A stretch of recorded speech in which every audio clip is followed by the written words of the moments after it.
पाओगी, अभी तो मैं ही नहीं समझा हूँ, तो आपको क्या बताऊंगा। खैर, तो दूसरा है ये भौतिक ज्ञान, ये हमें रोकता है। तो हम जो है शास्त्रों की बात का उल्लंघन कर देते। जैसे आपको एक मैं एक बड़ी सुंदर उदाहरण देता हूँ। अभी हमारे जो बागेश्वर धाम वाले धीरेन्द्र शास्त्री जी है ना, उन्होंने एक मोर्चा निकाला। उन्होंने कहा कि भैया, हम जो है सब हिंदुओं को एक करेंगे और सारे हिंदू एक हैं, भारत को अब एकजुट बनाना है। अच्छी बात है, पर उनका जो उद्देश्य है वो बहुत गलत है। पहली बात तो सब एक नहीं हो सकते। आपका स्वभाव अलग है, मेरा स्वभाव अलग है। जैसे मैं एक बहुत ही ढोंगी पाखंडी व्यक्ति हूँ, मन में कोई सेवा भाव नहीं। हमारे यहाँ जो है हरि पटेल जी बैठे हैं, इनके मन में बड़ा भाव रहता है कि मैं कुछ ना कुछ सेवा कर दूं किसी प्रकार से। तो ये केवल मैं उदाहरण दे रहा हूँ। तो उस प्रकार से समझना चाहिए कि हर एक व्यक्ति का स्वभाव अलग है। मनुष्य कभी एक नहीं हो सकते। ऐसा मैं नहीं, ऐसा परम श्रद्धेय स्वामी श्री राम सुखदास जी महाराज कहते थे कि भैया एक हो जाओ, एक हो जाओ। ऐसा एक कभी भी नहीं हो सकते। एक होते हैं जानवर, मनुष्य एक नहीं होते। दूसरी बात ये है कि ये शास्त्र विरुद्ध है। अगर सारे वर्ण एक हो जाएंगे, ब्राह्मण का कार्य अगर शूद्र करने लग जाएंगे, शूद्रों का कार्य क्षत्रिय करने लग जाएंगे, तो सारी व्यवस्था बिगड़ जाएगी। भगवान की व्यवस्था है।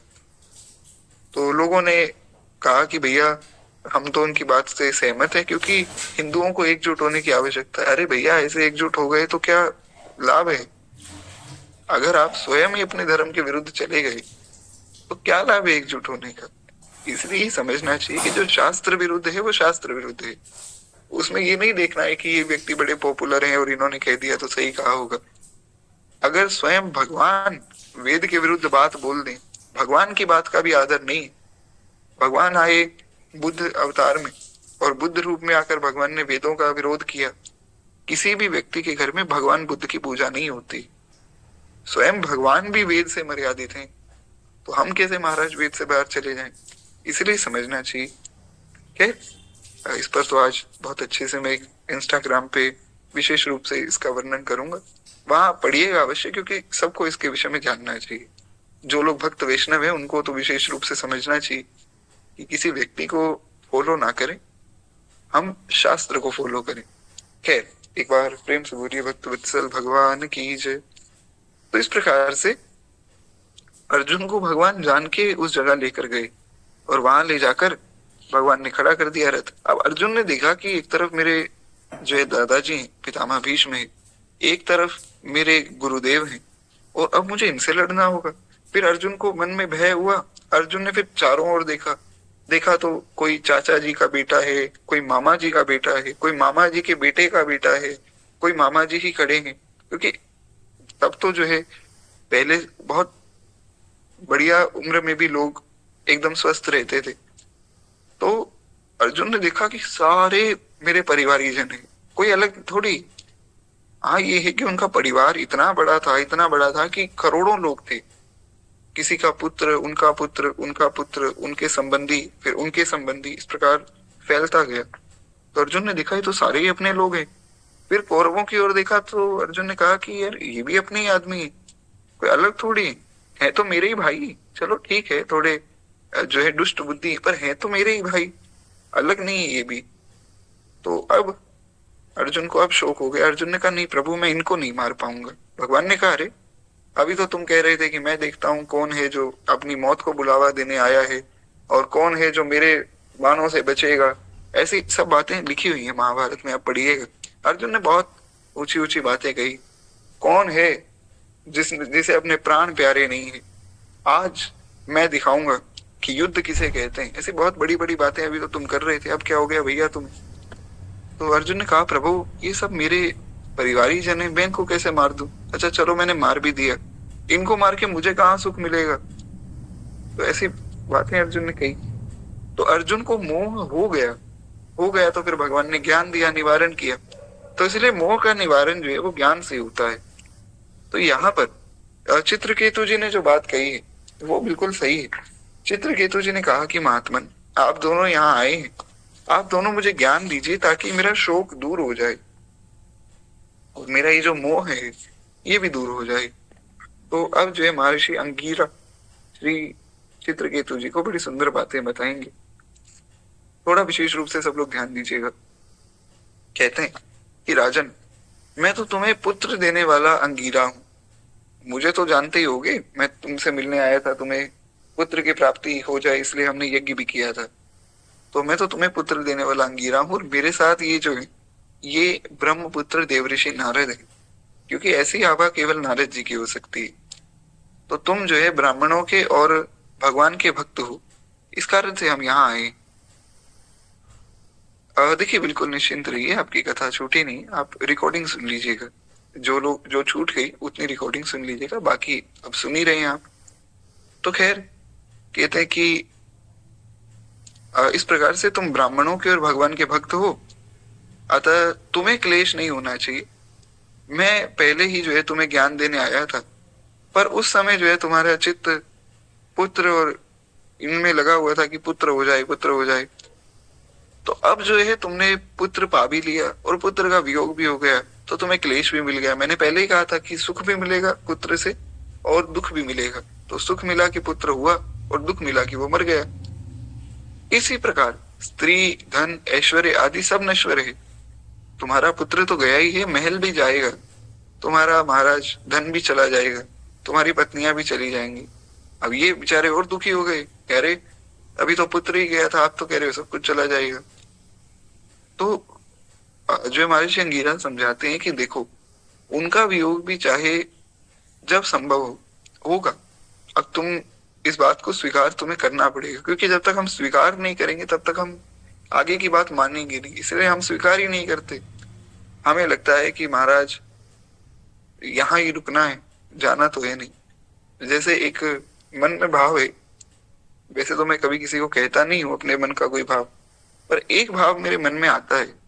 जैसे कोई बहुत ज्यादा बड़ा घर मैं देखता हूँ ना, बहुत ज्यादा ही बड़ा घर, और उसमें लोग रह रहे होते हैं 2-3। हमारे यहाँ, हमारे पास में भी एक घर है, वो इतना बड़ा घर है कि उसमें 50 लोग आराम से रह सकते हैं, और एक समय पे रहते भी थे।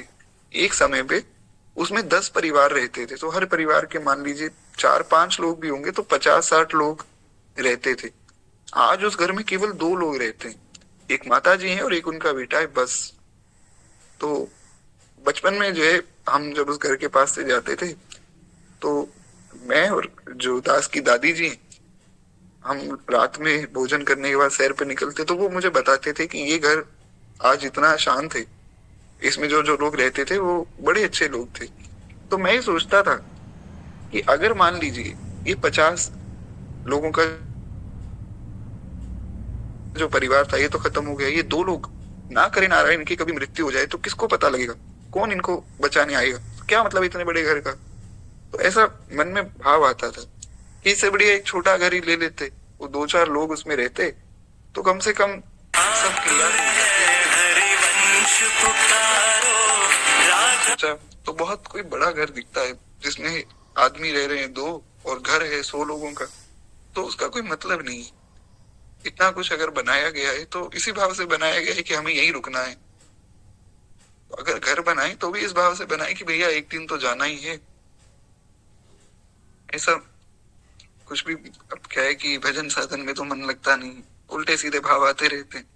खैर, क्षमा चाहूंगा, एक बार प्रेम से बोलिए भक्त वत्सल भगवान की जय।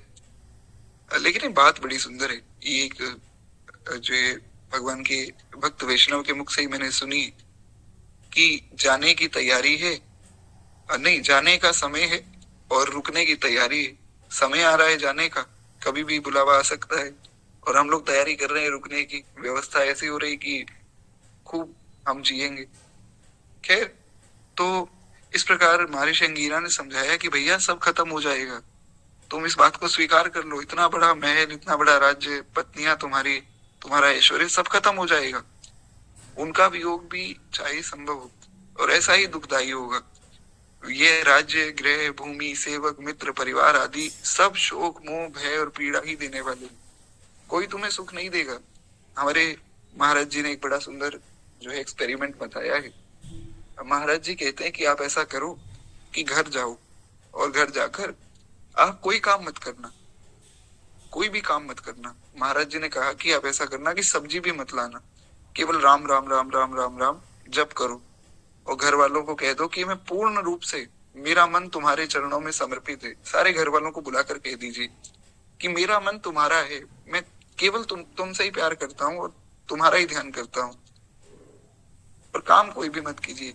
4 दिन बाद घर वाले लोग कहेंगे कि भैया हमें तुम्हारे मन की आवश्यकता नहीं, काम धंधा करो वरना घर छोड़ो और भागो। सीधी सीधी बात ये।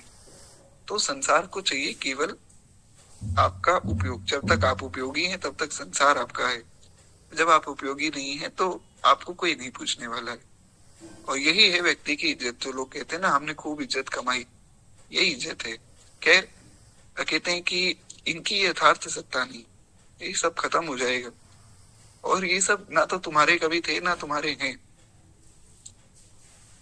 तो कहते हैं कि इस प्रकार अपनी भावना के अनुसार ही सुखदायी प्रतीत होते हैं, बाकी है नहीं। लिखता है कि बड़ा सुखदायी है संसार, और ये संसार बड़ा दुखदायी है महाराज। द्रव्य, ज्ञान और क्रिया से बना है शरीर का अभिमान ही जीवन को क्लेश देता है। एकाग्र चित्त से विचार करो तो एकमात्र भगवान ही सत्य है और भगवान ही तुम्हारे हैं। भगवान के सिवा और कोई हमारा नहीं है। हम किसी भी रूप में गए, देखिए हम अपने कर्मों के अनुसार बहुत योनियों में भटके, कभी कीट पतिंग बने, कभी कुछ बने, कभी कुछ बने। कई कई ऐसे जीव हैं जो ऐसी नारकीय योनियों में रहते हैं कि सोचकर व्यक्ति हैरान हो जाता है कि ऐसे कोई रहता होगा। हम उसमें जाके आ चुके हैं, सब जाके आ चुके हैं, कोई साथ नहीं था, केवल श्री ठाकुर जी थे। अब महाराज भगवान की क्या गलती? गलत कर्म किए मैंने और मैं गया नारकीय योनि में, चलो समझ आए। भगवान की क्या गलती? भगवान मेरे साथ वहां क्यों गए? क्योंकि भगवान मेरे, यही तो समझना है। लोग कहते हैं भगवान मिलेंगे अरे भैया कहाँ मिलेंगे? भगवान तो मिले ही मिलाए हैं। भगवान तो कभी दूर हुए ही नहीं। भगवान मिलेंगे नहीं, भगवान मिले हुए हैं। हमें अपने आप से मिलना है। हमें ये समझना है कि हमारा स्वरूप जिस दिन समझ आएगा उस दिन क्लेश खत्म हो जाएंगे। तो बड़ी सुंदर बात है कि श्री ठाकुर जी हमारे, ये विश्वास मन में होना चाहिए। तुम हमारे हो प्रभु जी, हम तुम्हारे हैं, तुम हमारे ही रहोगे ओ मेरे प्रियतम। इस प्रकार से भाव हो। बाकी करने कराने वाले तो भगवान है, साधन तो सब भगवान की ओर से होता है। खैर, तो इसलिए समझना चाहिए कि केवल भगवान हमारे, वो हम भगवान के हैं बस। इसीलिए परम श्रद्धेय स्वामी श्री राम सुखदास जी महाराज कहा करते थे कि भैया भगवान से कहो, हे नाथ, हे मेरे नाथ, मैं केवल आपका हूँ। हे नाथ, हे मेरे नाथ, आप केवल मेरे।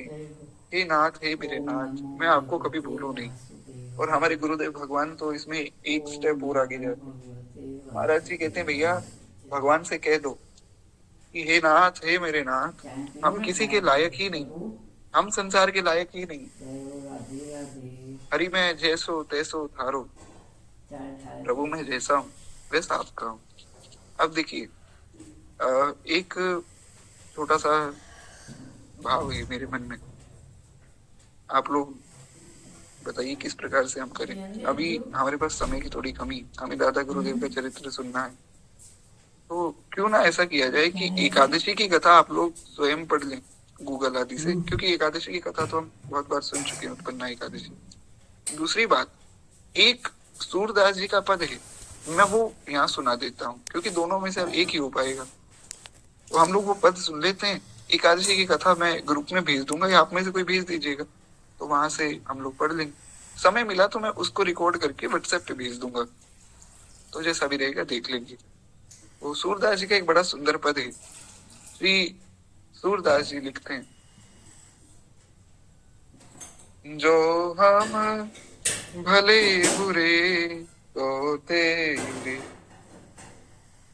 यही भाव है। सूरदास जी कहते हैं प्रभु चाहे हम भले हैं बुरे सब आपके, जो हम भले बुरे तो तेरे, तुम्हें हमारी लाज बड़ाई विनती सुनो प्रभु मेरे, तुम्हें हमारी लाज बड़ाई विनती सुनो प्रभु मेरे, जो हम भले बुरे तो तेरे।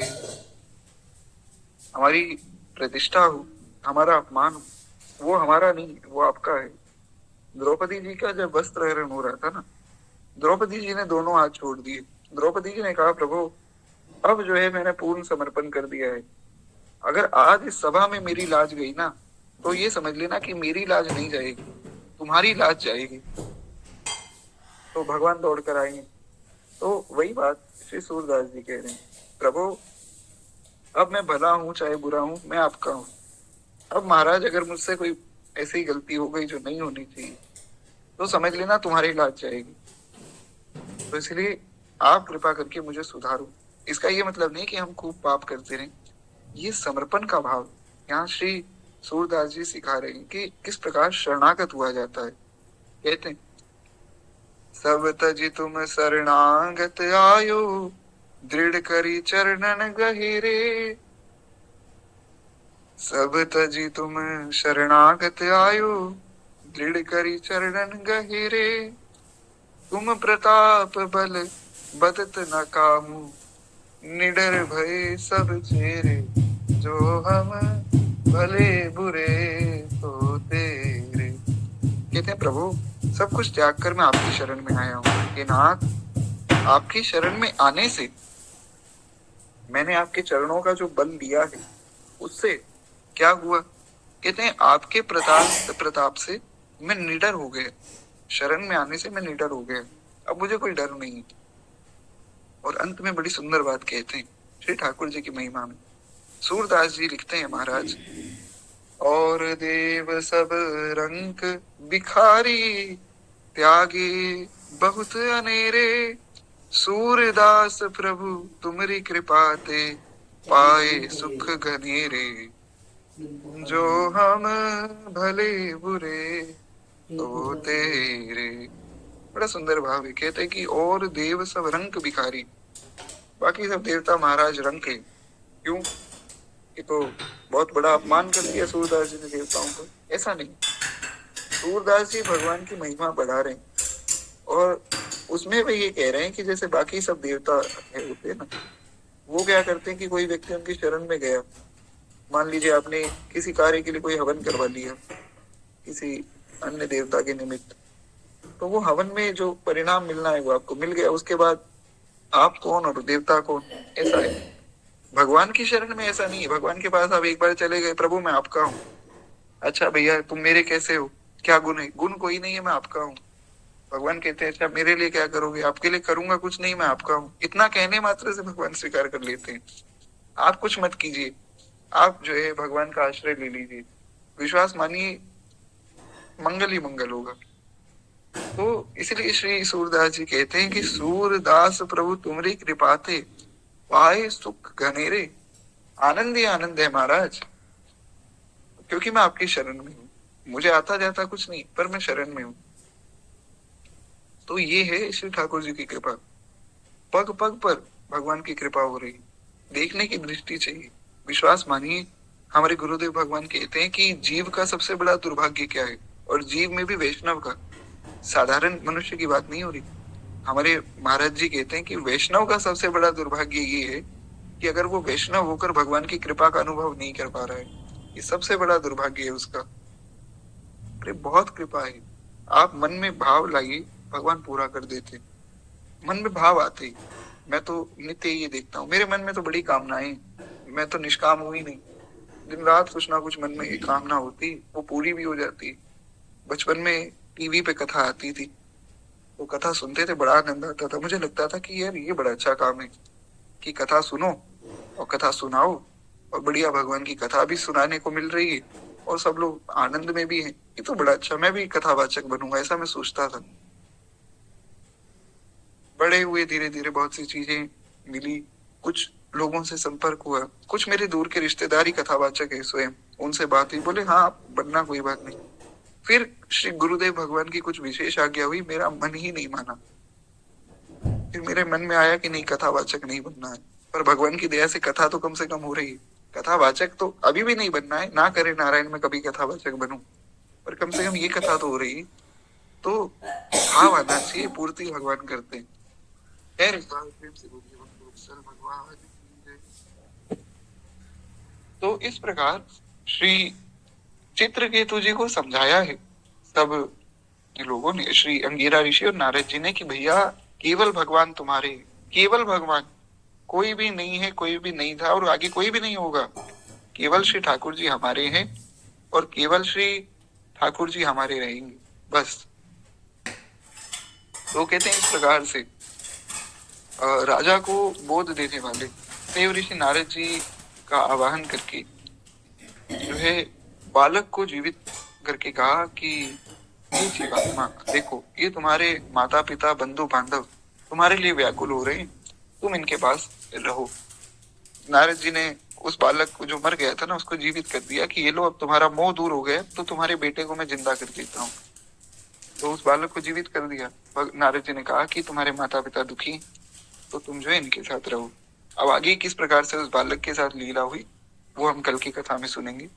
जिनकी कथा थोड़ी सी छूट गई हो, कोई बात नहीं, आज क्या है, थोड़ी नेटवर्क की दिक्कत थी, मेरे पास से लिंक जनरेट नहीं हो रहा था, तो शायद थोड़ा लेट हो गया आप लोग, कोई बात नहीं। अब मैं कल तो जो एक कथा सुनाऊंगा उसमें पहले थोड़ा सा बताऊंगा ही, बाकी रिकॉर्डिंग में आप सुन लीजिएगा जितना भाग रह गए। अभी हम दादा गुरुदेव भगवान की कथा एक बार सुन लेते हैं। एक बार प्रेम से बोलिए भक्त वत्सल भगवान की जय। तो बस मैं 1 मिनट में ग्रंथ ले लूं। जी बिल्कुल, भगवान व्यवस्था तो बनाए, अच्छी बात है, पर कथावाचक तो नहीं बनना है। हाँ ये है, आप लोग साथ बनाए रखिए, आपका स्नेह बना रहे तो हम लोग ऐसे कथा सुनते रहे आजीवन, तो ये दास का भाव है। खैर एक बार प्रेम से बोलिए भक्त वत्सल भगवान की जय। तो हमने कल की कथा में सुना था कि किस प्रकार परम श्रद्धेय परम पूज्य पंडित श्री गया प्रसाद जी महाराज और श्री दादा गुरुदेव भगवान का मिलन हुआ। बड़े अद्भुत महात्मा है श्री पंडित जी। दादा गुरुदेव का चरित्र तो हम सुन ही रहे हैं, उनसे जो जो संत मिले हैं ना, उन सबका चरित्र भी बड़ा सुंदर है, बड़े प्रसिद्ध संत हैं। तो कोई भी ऐसा व्यक्ति ब्रज मंडल का तो नहीं होगा जो श्री पंडित जी महाराज को ना जानता हो। अब जो है श्री राधा बाबा से किस प्रकार आपका मिलन हुआ। हाँ, राधा बाबा से मिलन की कथा अब हमें सुननी। राधा बाबा के विषय में आप सब जानते हैं। कहते हैं कि सत्संग चर्चा के मध्य एक दिन पूज्य पंडित गया प्रसाद जी महाराज गीता वाटिका गोरखपुर के रस सिद्ध संत राधा बाबा का उल्लेख किया। मतलब ऐसे ही कथा चल रही थी जैसे हम लोग चर्चा कर रहे हैं ना, तो ऐसे ही सत्संग चल रहा था। तो सत्संग के बीच में श्री पंडित गया प्रसाद जी महाराज ने ये उल्लेख किया कि गीता प्रेस गोरखपुर में जो है गीता वाटिका जो है वहां पर एक संत रहते हैं राधा बाबा, उनके विषय में बताया। इसीलिए मैंने कहा था कि जिन लोगों ने कल की कथा नहीं सुनी वो रिकॉर्डिंग जरूर सुन लें, ताकि आज की कथा सुनने में आपको आसानी हो। कोई बात नहीं, अगर आपने नहीं सुनी तो आज सुन लीजिएगा। तो कहते हैं राधा बाबा का उल्लेख किया और पंडित जी ने कहा कि राधा बाबा इस समय एक भगवत प्राप्त महापुरुष है। श्री ठाकुर जी की अंतरंग नित्य लीला आपका प्रवेश है और अपने सहज और सिद्ध स्वरूप में श्री राधा बाबा प्रेममयी अंतरंग लीलाओं का आस्वादन करते रहते। ऐसा उनकी महिमा का थोड़ा सा गान किया कि राधा बाबा जो वे अपने सहज स्वरूप में श्री ठाकुर जी की लीला में ही प्रवेश कर जाते और खूब दिन रात गान करते रहते। और राधा बाबा दिन रात ही भजन करते थे। राधा बाबा के जीवन की भी ऐसी घटनाएं प्राप्त होती। एक बार की बात है कि क्या हुआ था, ये राधा बाबा जो है हमारे, ये ब्रह्म ज्ञानी थे। ये भगवान का ज्यादा भजन साधन नहीं करते और कुछ लीला चिंतन भी नहीं करते थे। राधा बाबा जो है ब्रह्म ज्ञानी थे। हाँ वही कथा आ रही कि वे किस भाव के महापुरुष थे। तो वे ब्रह्म ज्ञानी थे, ब्रह्म का चिंतन करते थे। तो इनके मन में कुछ प्रश्न हुए तो इन्होंने सोचा किससे पूछे। तो इनको किसी ने बताया कि आप ऐसा करो, वे गीता वाटिका चले जाओ गोरखपुर में और वहां पे स्वामी श्री राम सुरदास जी महाराज थे, उनसे प्रश्न करो। स्वामी जी की उस समय बहुत प्रसिद्धि हो रही थी। स्वामी जी तो महाराज स्वामी जी, उन्होंने गीता लिखी साधक संजीवनी, ऐसी टीका लिख दी कि वर्ल्ड की सबसे बड़ी और सबसे सुंदर कमेंट्री अगर गीता पे कोई है तो साधक संजीवनी। यहाँ पे किसी ने वर्णन भी किया था तत्व विवेचनी का। तत्व विवेचनी जो है वो सेठ श्री जयदयाल गोयनका जी द्वारा लिखी गई और साधक संजीवनी स्वामी जी द्वारा। दोनों ही बड़ी सुंदर है, दोनों ही बहुत खाना सुंदर और खाने के पढ़ने बाद योग्य। तो खैर खुले स्वामी जी नहीं। की बड़ी प्रसिद्धि थी कि स्वामी जी जो भी बात बोलते हैं बिल्कुल शास्त्र सम्मत बोलते हैं। तो राधा बाबा ने उनसे प्रश्न किया कि मेरे कुछ प्रश्न हैं, मैं आपसे पूछना चाहता हूँ। तो स्वामी जी ने, भगवान जाने स्वामी जी के मन में क्या भाव आया होगा, स्वामी जी का भाव स्वामी जी जाने। पर हुआ क्या, स्वामी जी ने कहा कि मैं आपके प्रश्नों का उत्तर नहीं दूंगा, आप ऐसा करो भाई जी से मिलो। कौन भाई जी? बोले भाई जी श्री हनुमान प्रसाद पोद्दार जी, आप उनसे मिलो, वो आपके प्रश्न का उत्तर देंगे। तो क्योंकि भाई जी के साथ आगे राधा बाबा का एक विशेष संबंध बनेगा, तो शायद यही भाव आया वो स्वामी जी के मन में। उन्होंने मना कर दिया कि मैं उत्तर नहीं दे पाऊंगा। वो भाई जी के पास गए, तो भाई जी ने जो है राधा बाबा के कंधे पे हाथ रखा और कहा कि देखिए आप महात्मन यहाँ आए हैं, हमें बड़ी प्रसन्नता हुई, पर महाराज अभी क्या है, मुझे बाहर जाना है काम से, तो मैं जा रहा हूँ, आप यहाँ रुको आराम से, गीता वाटिका में सब साधु रहते हैं, तो आप सब संतों के साथ रुकिए, 2 दिन रुक जाइए, 2 दिन बाद मैं आऊंगा, फिर मैं आपसे खूब प्रेम से चर्चा करूंगा, जो भी प्रश्न होंगे फिर हम चर्चा करेंगे। ऐसा कहकर भाई जी तो निकल गए, राधा बाबा वहीं रुके। अब जो ब्रह्म ज्ञानी राधा बाबा थे, जिन्होंने कभी नाम जप नहीं किया, कभी ऐसा लीला चिंतन आदि नहीं किया, जब उन्होंने कीर्तन सुना, पहली बार में उनका इतना मन कीर्तन में लगा, वो कीर्तन करने लग गए। फिर तो दिन रात राधा राधा राधा राधा जपने लगे, तो उनका नाम ही राधा बाबा पड़ गया। नाम राधा बाबा नहीं था, आपका नाम तो कुछ और था, अब भगवान जाने, मुझे ध्यान में नहीं। पर फिर इतना नाम जपते थे कि राधा नाम पड़ गया, राधा बाबा नाम पड़ गया है। एक बार प्रेम से बोलिए श्री राधा बाबा की। उसके बाद भाई जी आए, भाई जी ने कहा बताओ भैया क्या प्रश्न है। बोले अब मेरा कोई प्रश्न नहीं है, मेरा समाधान हो गया। कैसे हो गया? बोले आप जब मेरे कंधे पर हाथ रख के गए थे ना, समाधान तो उसी समय हो गया था। ये है एक भगवत प्राप्त महापुरुष के स्पर्श की महिमा। भगवान का कोई भक्त वैष्णव छू दे तो ये उसकी महिमा है।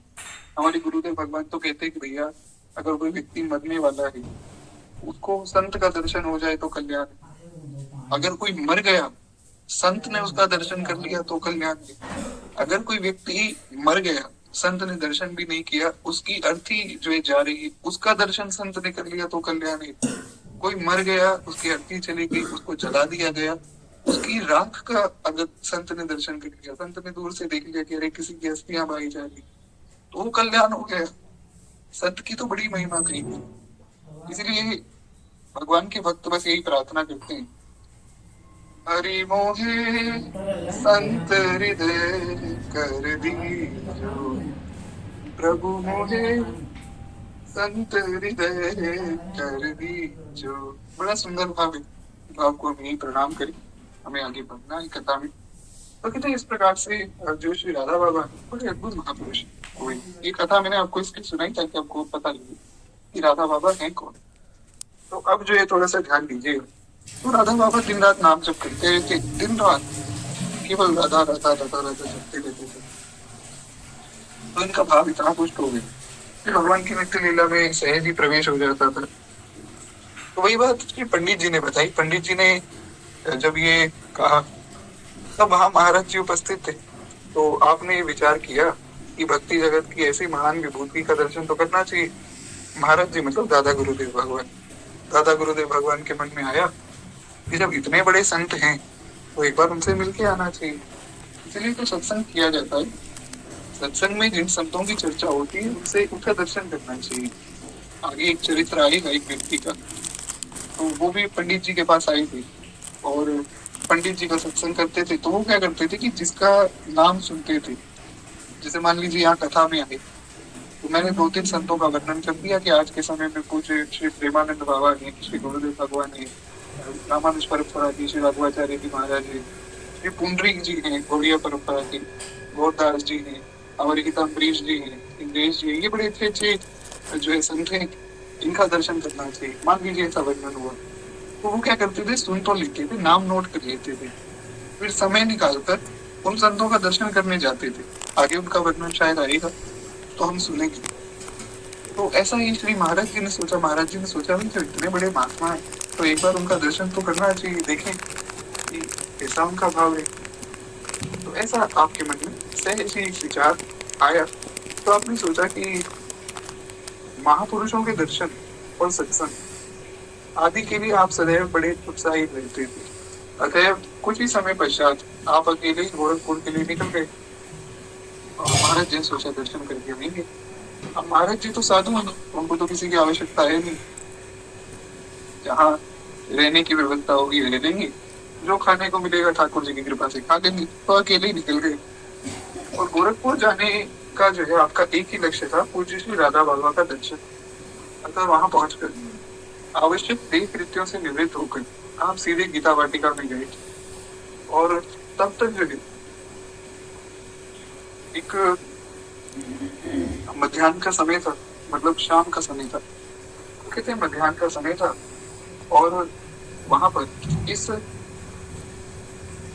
नूतन स्थल में एवं यहाँ के निवासियों से आपका कोई परिचय होता नहीं।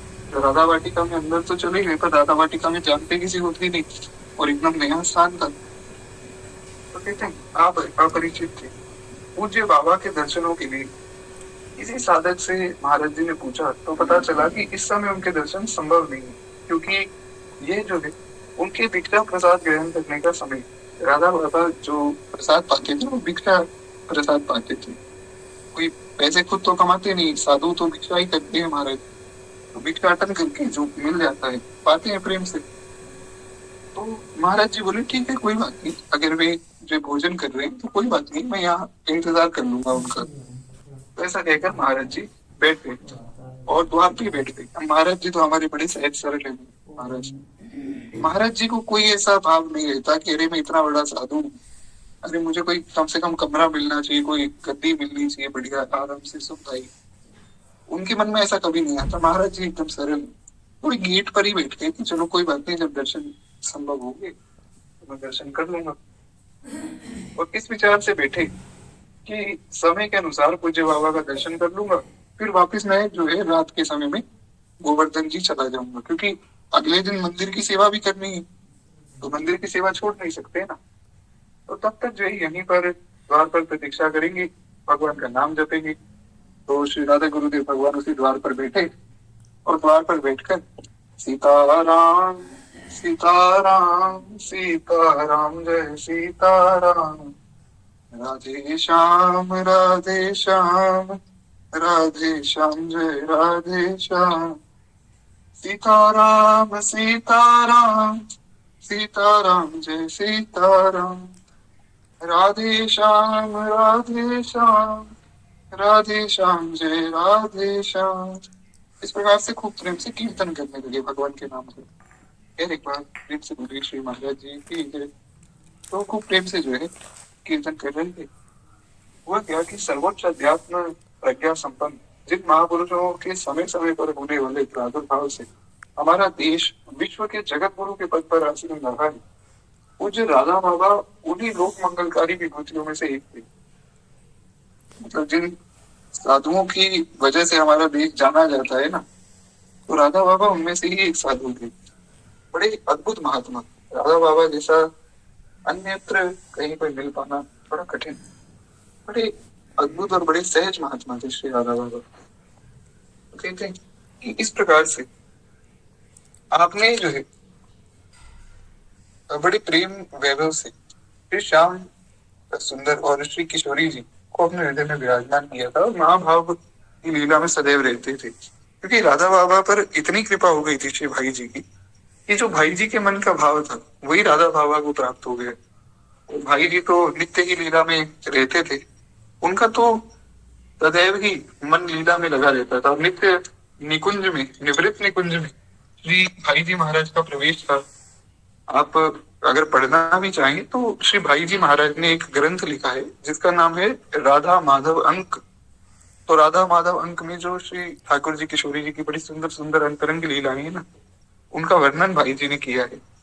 हम सुनेंगे, कभी समय मिलेगा श्री ठाकुर जी की कृपा से। दास के पास है प्रभु कृपा से, अब वो कैसे मिला, कब मिला, उसकी भी एक बड़ी सुंदर लीला है, वो हम कभी विस्तार में चर्चा बाद में करेंगे। बड़ा अद्भुत प्रसंग है ये वाला भी है। तो श्री भाई जी महाराज का ही भाव था उनका। तो राधा बाबा बड़े उच्च कोटि के महात्मा थे। हाँ, ये आपको मिल जाएगी गीता प्रेस गोरखपुर की कोई भी आसपास दुकान हो वहां से, या फिर उनकी वेबसाइट से भी मिल सकती है। तो बड़ा सुंदर ग्रंथ है, आप मंगवाना चाहें तो मंगवाइए बढ़िया प्रेम से। तो कहते हैं इस प्रकार से जो है महाभारत दिव्य लीलाओं में निरंतर आपका अवगाहन आप करते रहते थे, और आपका मन निरंतर ही इस ज्ञान से पूर्ण था, यानी कि नित्य ही भगवान की लीला में भगवान की लीला का ध्यान करते थे। हाँ, ये बड़ी अच्छी बात आपने बताई, गीता सेवा ऐप में भी आप पढ़ सकते हैं, वहां पे ऑनलाइन सब पढ़ा है। कहते हैं इस प्रकार से राधा बाबा के मन में जब इतना कुछ आता था, तो क्या उनको ये पता नहीं लगेगा कि मुझसे कोई मिलने आया है, वो द्वार पे बैठा है। ये तो बड़ी सरल सी बात है कि राधा बाबा ने सोचा कि भैया कोई साधु मिलने आए हैं, तो फिर उन्होंने ध्यान लगाया, देखें कौन है।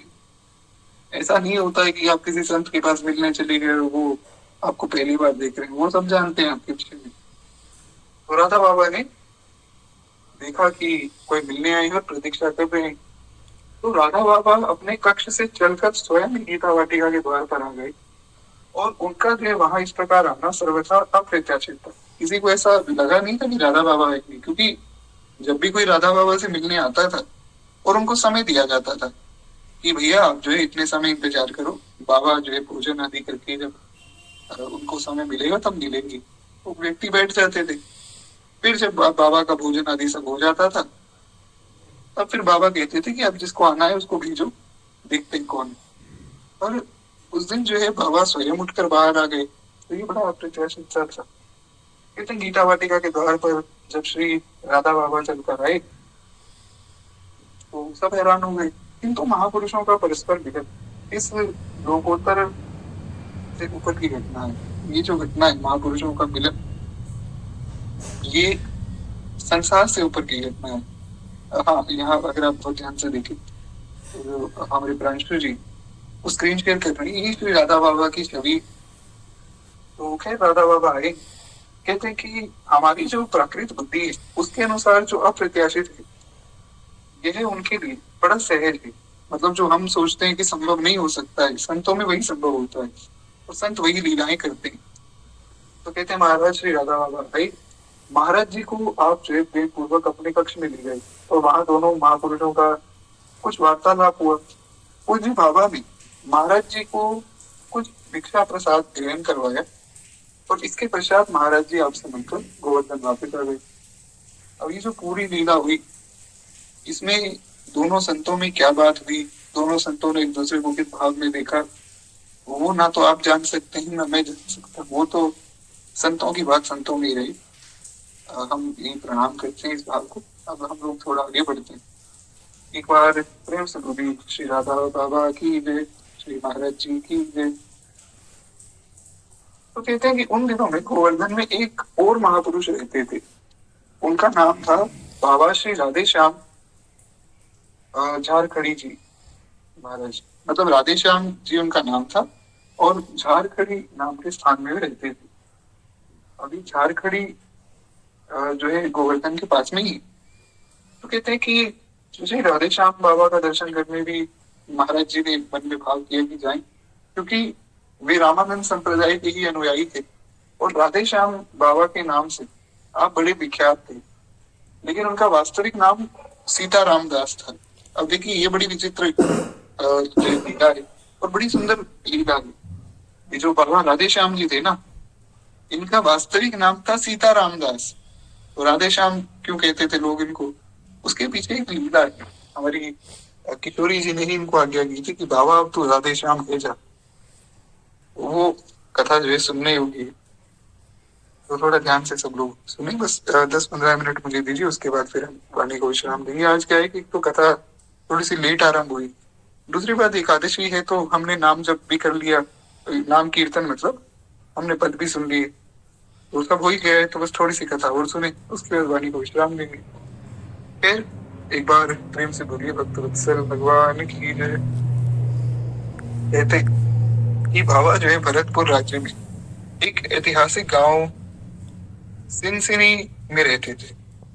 सिनसिनी के समीप वन की झाड़ियों में खड़े होकर भजन करते थे। तो भगवान जाने कौन सा गांव है, मैं इसके बारे में नहीं जानता हूँ। सिंसिनी नाम का कोई गांव था जो भरतपुर के पास में था। तो कहते हैं आता आप झारखड़ी बाबा के नाम से भी जाने जाते थे, क्योंकि झारखड़ी स्थान था ना, वहां रहते थे। तो कहते हैं बाबा की साधना एवं तपस्या बड़ी अद्भुत थी, और उसकी कल्पना करके भी आश्चर्य होता है। आपने सघन वन की झाड़ियों में निरंतर 56 वर्ष तक निवास किया। मतलब ऐसा नहीं कि घर में रहते थे, कुटिया में रहते थे, वो झाड़ियों के बीच में रहते थे और वहीं खड़े होकर भजन करते थे। और 1-2 साल या 1-2 महीने नहीं, 56 साल, 56 ईयर्स उन्होंने वहां पर भजन किया और वहां निवास किया उस झाड़ियों के बीच में। कहते हैं परिधान के रूप में केवल कोपीन और उनके शरीर पर रहती थी, और उनका आहार था एक दो एक दोना छाछ और लगभग 50 ग्राम गुड़। बस पूरे दिन में सिर्फ एक दोना मिर्ची छाछ पीते थे और 50 ग्राम गुड़ खाते थे। बस संपूर्ण दिन में इतना ही आहार लेते थे। सिद्ध श्री राधेश्याम बाबा की भजन शैली बड़ी विलक्षण थी। महामंत्र का जय जप करते थे। महामंत्र है ना, हरे राम राम राम हरे हरे, हरे कृष्ण कृष्ण कृष्ण हरे हरे। कुछ लोग इसको हरे कृष्ण से शुरू करके जपते हैं, दोनों ही भाव ठीक है। ये तो उपनिषद का मंत्र है, तो उपनिषद में हरे राम से शुरू हुआ है। महाप्रभु श्री चैतन्य देव की परंपरा में हरे कृष्ण से हुआ है, तो दोनों ही ठीक है, उसमें कोई ऐसा गलत नहीं। ठाकुर जी का नाम है महाराज, उसमें ऐसा भेद नहीं करना चाहिए है। तो यही इनका मंत्र था, हरे राम राम राम हरे हरे, हरे कृष्ण कृष्ण कृष्ण हरे हरे। तो इस महामंत्र में जो है 16 भगवान नाम घटित है। तो इसका एक बार किया गया जप 16 भगवान के नामों के बराबर माना जाता है। मतलब आप पूरा ये मंत्र एक बार बोलेंगे तो ऐसा माना जाएगा आपने 16 बार नाम लिया है। तो तदनुसार गणना करते हुए भक्तजन जो है महामंत्र का जप करते हैं, किंतु बाबा राधे श्याम जी ऐसा नहीं करते थे। जैसे एक मैं आपको उदाहरण देता हूँ, जो भी व्यक्ति इस महामंत्र को जपता है, जिनको भी महामंत्र मिला है परंपरा से, वो क्या करते हैं कि जैसे मान लीजिए उनको कहा गया कि आप 25,000 नाम जप करो, तो 25,000 नाम जप करने के लिए क्या करना होगा? 25,000 नाम जप करने के लिए ये करना होगा कि इस महामंत्र को ऐसा मानना पड़ेगा कि एक महामंत्र में 16 नाम है, तो 16 के अनुसार वो गणना करते हैं। तो अगर लगभग 25,000 का जप करना है, तो लगभग कुछ 1500 से लेकर 2000 के बीच में आपको महामंत्र 2000 बार जपना पड़ेगा। तो तब जाकर आपके 25,000 नाम जप पूर्ण होंगे। और उसमें अगर आप और थोड़ा ध्यान लगाएं तो लगभग 108 मन के होते हैं। एक मन के पे एक बार मंत्र बोलेंगे तो 16 नाम निकलेंगे। तो कुल मिलाकर कहा जाए तो अगर आप जो है 16 माला करते हैं, 16 या 20 माला करते हैं, तब जाकर आपके 25,000 नाम जब पूर्ण होते हैं। किसी को समझ नहीं आया तो कोई बात नहीं, सरल शब्दों में इतना है कि अगर आप 16 बार माला जप करते हैं और उस पे हरे कृष्णा या हरे राम महामंत्र का जप करते हैं, तब जाकर आपके 25,000 नाम पूर्ण होते हैं। तो ऐसा जो है लोग सोचते हैं, पर बाबा ऐसा नहीं करते थे। वो पूरे मंत्र को एक बार समझते थे, पूरा मंत्र बोला, उसको एक नाम माना। तो ये थी श्री बाबा की निष्ठा। एक मंत्र में 16 नाम है, वो ऐसा सोचते ही नहीं थे। वो सोचते थे एक बार मैंने मंत्र बोला तो मेरा एक बार नाम जप हुआ। तो इस हिसाब से उन्होंने जप करते करते 1 अरब नाम का जप किया, यानी कि 100 करोड़ नाम का जप किया। और अगर हमारी गणना के अनुसार चले तो उन्होंने 1600 करोड़ नाम का जप किया। तो ये है बाबा की निष्ठा। अब सोचिए कि क्या कोई व्यक्ति इतना सामर्थ्यवान है जो 1600 करोड़ का नाम जप करे? हो ही नहीं सकता। आप अनुमान लगा कर देखिए, कितना ही अनुमान लगा लीजिए कि एक माला में इतना समय लगता है, 2 माला में इतना समय लगता है, संभव ही नहीं। 1600 करोड़ नाम का जप हो ही नहीं सकता है। पर यही है भागवती की लीलाएं। भगवान के भक्तों के साथ जो लीलाएं होती है उसमें संशय नहीं करना चाहिए, क्योंकि ऐसा बिल्कुल संभव है। अरे महाराज कुछ भी समझ ना आए, मेरा तो ऐसा भाव है कि अगर आपको समझ नहीं आ रहा है कि इतना समय कैसे मिला, भगवान समय रोक देते हैं भक्तों के लिए, पर भक्त ने जो कहा है वो सत्य है। इस पर संशय नहीं होना चाहिए किसी भी प्रकार से। तो सोचिए 1600 करोड़ नाम जब जिन्होंने किए हो, कैसे उनकी भाव दशा होगी। खूब नाम जब करते थे, कहते प्रचलित दृष्टि से उन्होंने 16 अरब, अच्छा वो महाराज जी ने यहाँ लिख कर दिया, हमें कैलकुलेशन करने की आवश्यकता ही नहीं थी। पर ठीक है। तो कहते हैं कि प्रचलित दृष्टि से देखा जाए तो 16 अरब नामों का उन्होंने जप किया, यानी कि 1600 करोड़।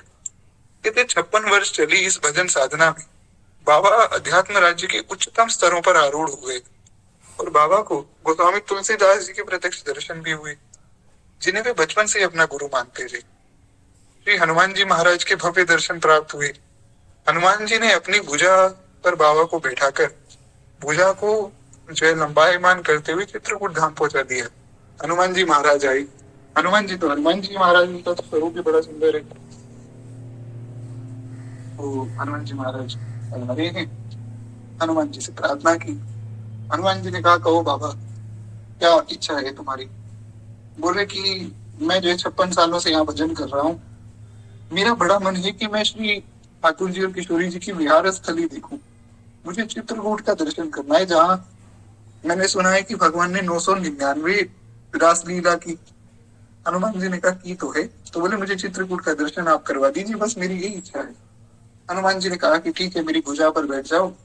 अपनी भुजा पर बिठाकर भुजा को वहीं से हनुमान जी ने लंबायमान किया और चित्रकूट पहुंचा दिया। हनुमान जी के लिए क्या संभव है, वे तो सब कुछ ही कर सकते हैं, उनके लिए कुछ असंभव नहीं है। श्री हनुमान जी महाराज की कृपा प्राप्त हुई, चित्रकूट धाम के दर्शन हुए। चित्रकूट धाम के दर्शन उनकी कृपा से ही हो सकते हैं।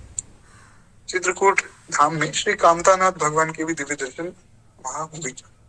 तो हनुमानगढ़ी के दर्शन हनुमान जी ने जो है दर्शन कराए। उसके पश्चात साक्षात भगवत दर्शन की लालसा बड़ी तीव्र हो गई मन में।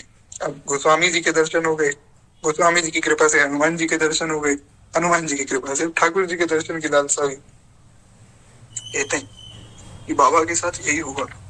अब थोड़ा सा चरित्र है, अब थोड़ा समय लगेगा, कुछ 10 मिनट और, पर हम पूरा सुन ही लेते हैं। तो उसमें क्या है कि फिर कल अगर पुनः शुरू करेंगे तो ध्यान में रहेगा।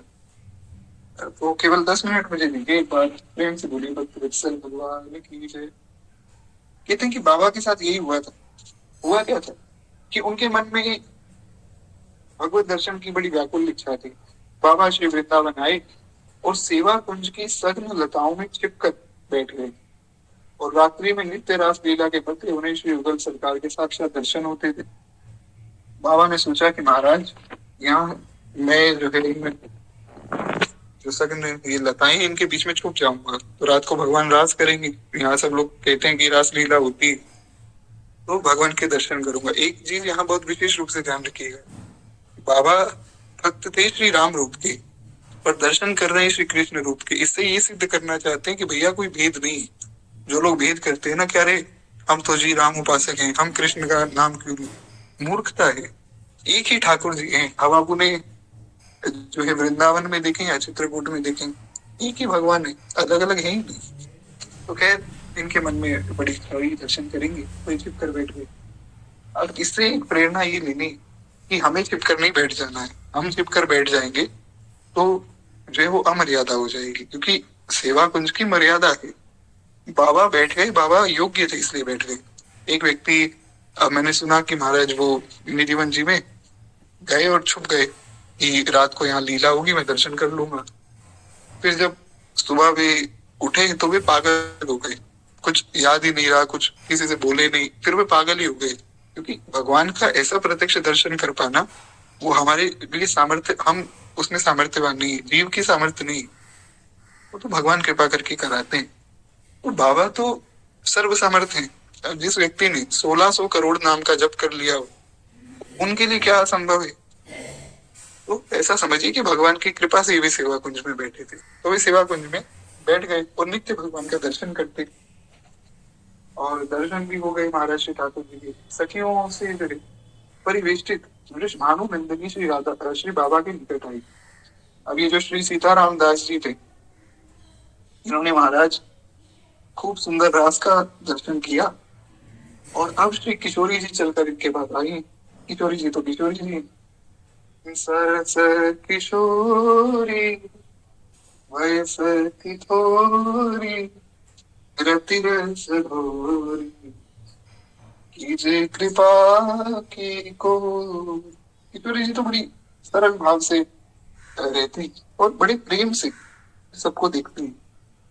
तो किशोरी जी चलकर आई हैं किशोरी जी ने कहा, क्यों बाबा? चुप कर बैठे थे दर्शन करने के लिए? बाबा बोले, किशोरी जी आपने दर्शन दे दिया, इससे बड़ा सौभाग्य मेरे लिए क्या हो सकता है। तो श्री विश्वानंदिनी किशोरी जी वहां आई और बाबा ने जो इनको देखा, किशोरी जी ने बाबा के मस्तक पर अपने कोमल हाथ पथराए। अब और क्या चाहिए? जब साक्षात श्री किशोरी जी आ जाए दर्शन देकर अपने कोमल हाथ फैला दें, तो और किसी वैष्णव को क्या चाहिए? तो यही तो उसकी मांग है।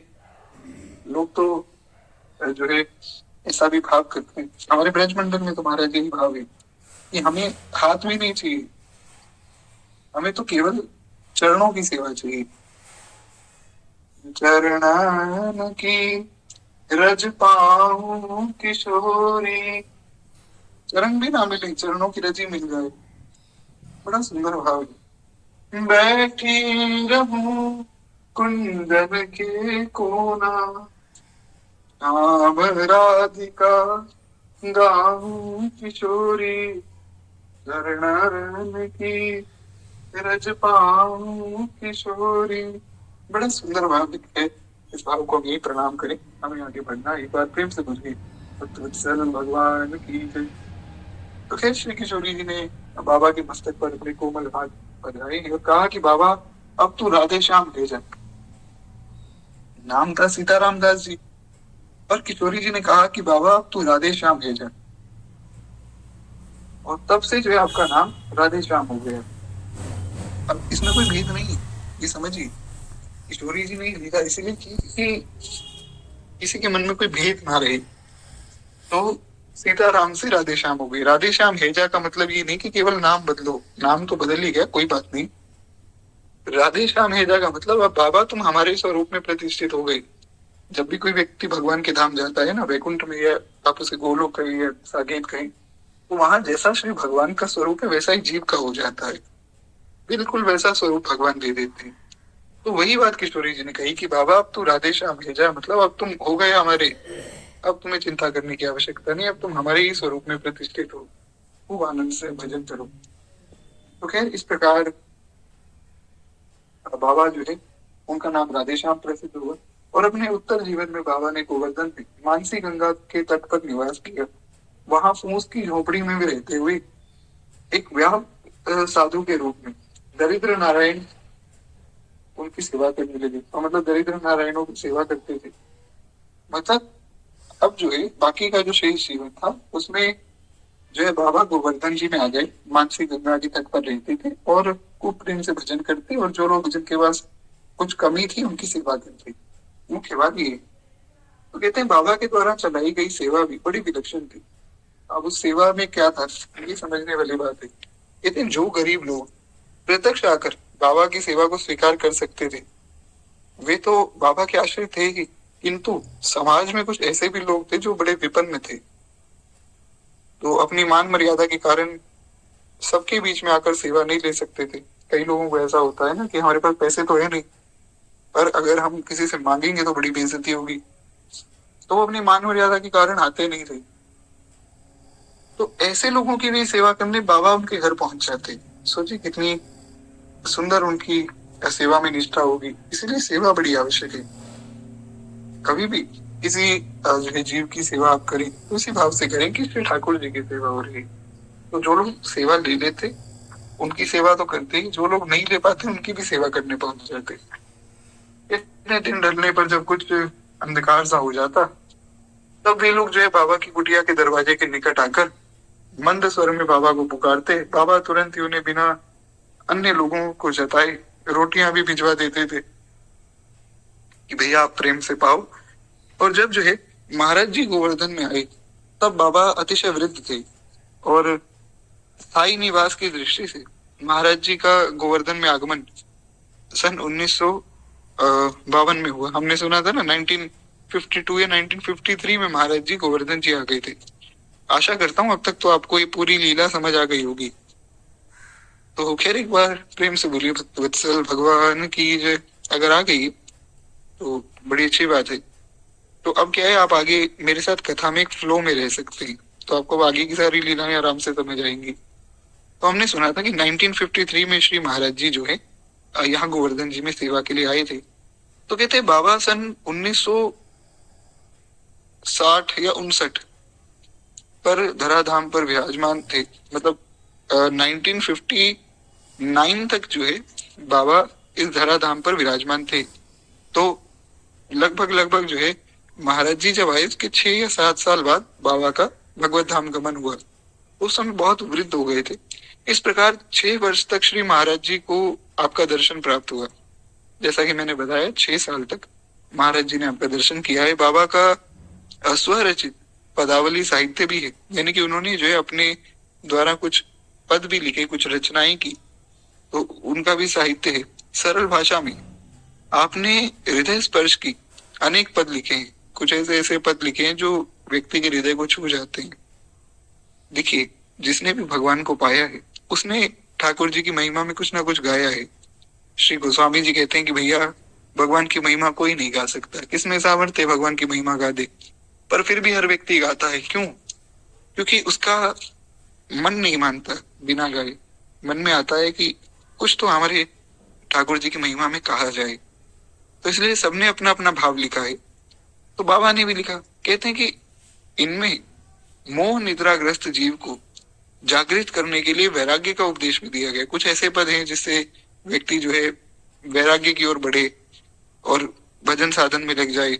महाराज जी ने इस पदावली का संपादन करते हुए 1979 में अनुभव प्रकाश के नाम से इसका प्रकाशन करवाया। एक मतलब पुस्तक के रूप में इसका प्रकाशन करवाया, जिसका नाम था अनुभव प्रकाश, कि बाबा के क्या क्या अनुभव थे वो।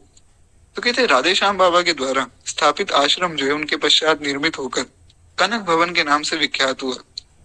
मतलब कनक भवन वो अयोध्या वाला नहीं, गोवर्धन जी में, आज भी गोवर्धन जी में कनक भवन नाम का आश्रम है। क्योंकि बाबा का जो भाव था वो तो श्री राम रूप के प्रति था ना, तो इसलिए उन्होंने कनक भवन नाम रखवा दिया।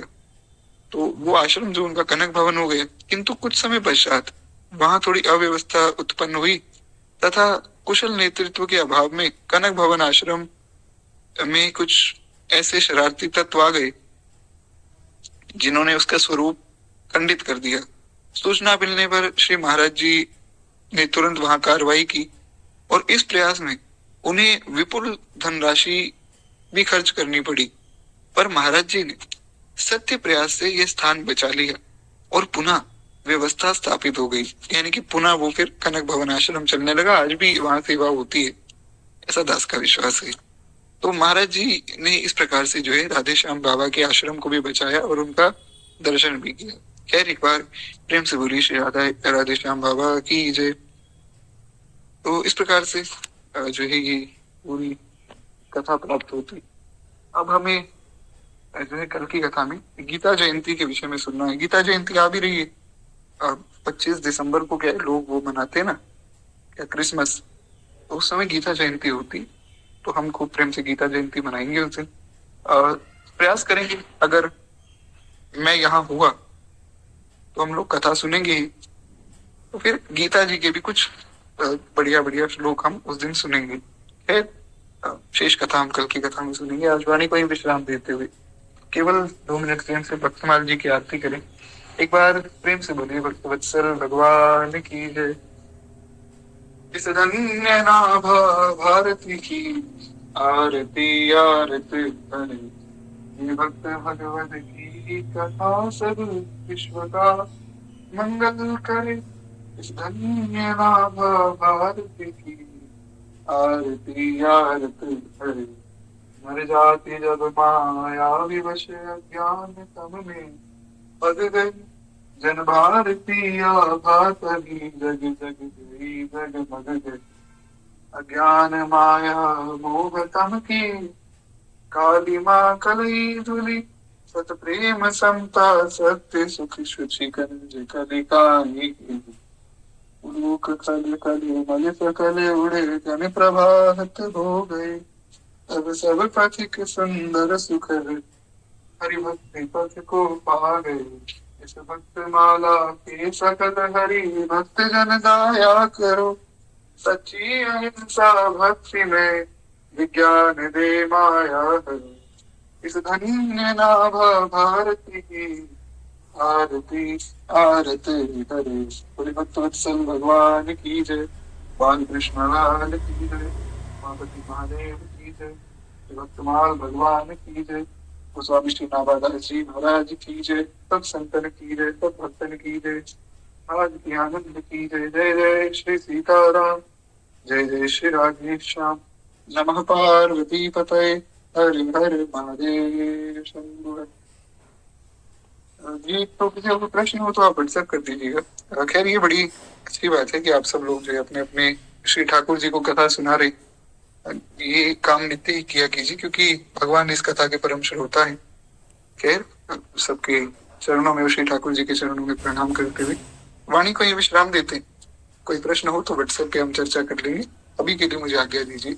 श्री सीताराम, श्री राधेश्याम। और हाँ, आज जो है एकादशी है, तो जो लोग व्रत करते हैं उनको व्रत करना चाहिए आज के दिन में। और कल जो है पारण का समय सूर्योदय के पश्चात होगा। तो खैर अभी के लिए यही वाणी को विश्राम देते हैं।